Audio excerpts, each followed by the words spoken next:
प्रिय विद्यार्थियों, सुप्रभात। आज हम कक्षा 6 की पाठ्य पुस्तक हिंदी से पाठ 2 पढ़ेंगे। इस पाठ का शीर्षक है निखिल की सूझबूझ।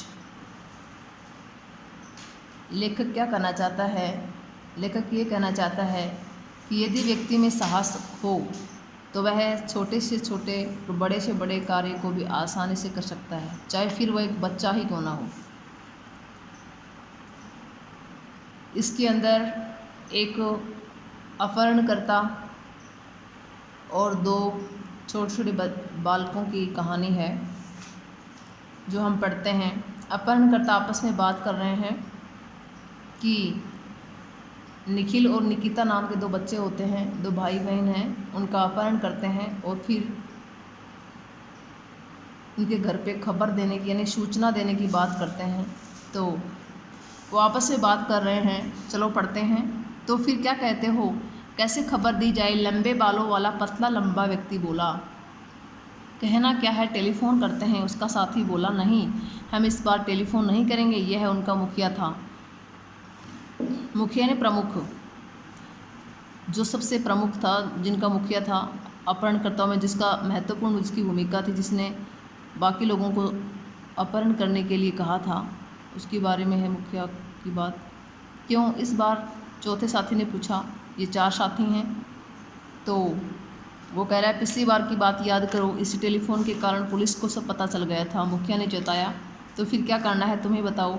इस बार तीनों एक साथ बोले, इस बार हम फिरौती के लिए चिट्ठी भेजेंगे, यानी निखिल और निकिता के घर पर फिरौती यानी पैसे इकट्ठे करने के लिए, पैसे मंगवाने के लिए कि हम किस प्रकार सूचना दें। तो उसने कहा, इस बार हम आज तक की हमारी जो भी योजना है वो असफल रही हैं, तो इस बार हम चिट्ठी के ज़रिए क्या करेंगे, फिरौती के लिए चिट्ठी भेजेंगे। तो मुखिया ने सुझाव दिया, सुझाव यानी उपाय सुझाया, जिसे बाकी साथियों ने भी स्वीकार कर लिया। पूरे 48 घंटे बीत चुके थे। शहर के जाने माने नागरिक थे डॉक्टर दीपक प्रकाश। ये दोनों बच्चे लापता थे। दोनों बच्चे थे निकिता और सारा शहर इस घटना से सन्न था। अखबारों में ये खबर सुर्खियों में थी। सुर्खियों में मतलब चर्चा में। सुर्खियों का मतलब है चर्चा। पुलिस व प्रशासन की पूरी मशीनरी सतर्कता के साथ यानी सावधानी के साथ गोपनीय तरीके से उन्हें ढूंढने में लगी थी, यानी गुप्त रूप से। पर कोई सुराग यानी उनका कोई पता नहीं मिल पा रहा था। शक की सुई बार बार अपहरण की ओर घूम जाती थी कि शायद ये बच्चों का अपहरण ही हुआ है, पर उसका भी कोई ठोस आधार नहीं था। फिरौती वसूलने के लिए अभी तक कोई भी संदेश नहीं मिला था, न कोई खत था, न कोई फ़ोन। परिवार वाले बेहद चिंतित थे, यानी चिंता में थे। और डॉक्टर प्रकाश की पत्नी तो तब से लगभग बेहोश सी हालत में ही थी, यानी बेहोशी की हालत में थी। उधर 12 वर्षीय निखिल और 8 वर्षीय निकिता घर से दूर उन चारों अपहरणकर्ताओं के साथ दहशत मतलब भय के साए में पूरे 2 दिन बिता चुके थे। शुरू में निखिल एकदम सख्ती की हालत में था और नन्ही निकिता धरोधार रोती जा रही थी, लगातार रोती जा रही थी, पर धरोधार लगातार। पर इधर कुछ समय से निखिल ने बड़ा होने की वजह से न केवल अपने को संभाला, बल्कि बड़ी समझदारी से निकिता को भी ढाढ़स यानी धैर्य बंधा रहा था। दोनों को इस बात का कुछ भी ज्ञान नहीं था कि वे जिस छोटी सी कोठरी में बंद है वह आखिर कौन सी जगह है। उन्हें तो बस इतना पता था कि कुछ लोग उन्हें पैसे के लालच में उठाकर यहाँ ले आए हैं। शुरू से ही अब तक वे लोग पैसा वसूलने की अपनी योजना में कई बार रद्दोबदल कर चुके थे। रद्दोबदल यानी फेरबदल।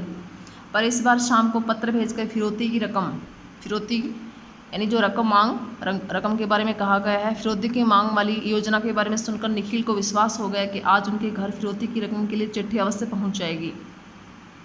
संकट के समय धैर्य खोकर घबरा जाने से नहीं, बल्कि सूझबूझ के साथ उसका हल ढूंढकर ही उससे पार पाया जा सकता है, ऐसा निखिल ने कभी सुन रखा था। उसे लगा कि आज इस कथन को आजमाने का समय आ गया है, यानी इस बात को हम करके देखें। पिछले 2 दिनों में वह देख चुका था कि केवल रोने या घबराने से कुछ ही हासिल होने वाला नहीं है। अतः वह अपने को संयत कर यानी संयम में रखकर वह पूरी तरह से इस बारे में सोचने लगा कि यहाँ से निकला कैसे जाए, यानी हमें यहाँ से निकलना है तो हम निकले कैसे, ये सोच रहा था निखिल। इसी उधेड़-बुन में काफ़ी समय बीत गया, पर निखिल जानता था कि यह समय उसे बेकार नहीं गंवाया है। यानी मैंने कुछ इसके बारे में क्या कर लिया है, हल ढूंढ निकाला है कि किस प्रकार मुझे यहाँ से बच के निकलना है।